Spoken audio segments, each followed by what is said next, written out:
Assalamualaikum warahmatullahi wabarakatuh. Kembali lagi dengan saya Maharani di pelajaran pendidikan kewarganegaraan. Sebelum kita memulai pelajaran, ada baiknya kita mengucapkan Bismillahirrohmanirrohim.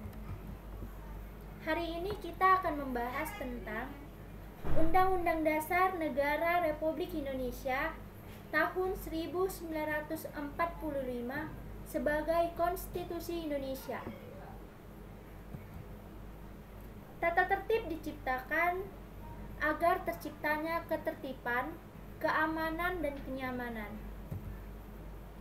Tata tertib di dalam negara umumnya berbentuk hukum atau perundang-undangan. Konstitusi atau hukum dasar adalah bentuk hukum atau perundang-undangan tertinggi, di mana fungsinya adalah mengatur negara secara keseluruhan dan menjadi sumber dari peraturan lain yang lebih rendah. 1. Undang-undang sebagai konstitusi dalam bentuk yang tertulis. Konstitusi Indonesia adalah Undang-Undang Dasar Negara Republik Indonesia tahun 1945. Konstitusi hakikatnya adalah hukum dasar. Konstitusi berasal dari kata constituir, bahasa Prancis yang artinya membentuk, di mana konstitusi adalah permulaan dari segala peraturan mengenai suatu negara. Undang-undang dasar berasal dari kata Grondwet Belanda, Grundgesetz Jerman.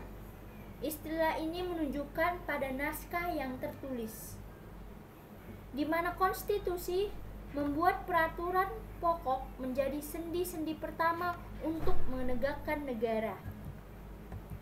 Hukum dasar terdiri atas dua. Yang pertama, hukum dasar tertulis disebut Undang-Undang Dasar, dan hukum dasar tidak tertulis disebut konvensi. Undang-undang dasar merupakan konstitusi atau hukum dasar. Yang kedua, isi konstitusi.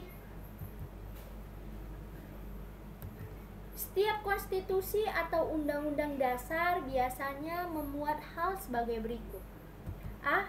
Organisasi negara. B. Hak asasi manusia.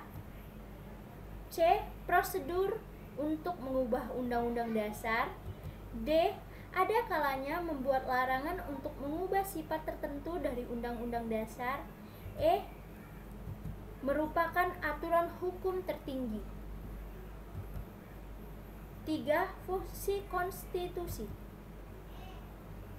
Secara umum, fungsi dan tujuannya ada 3.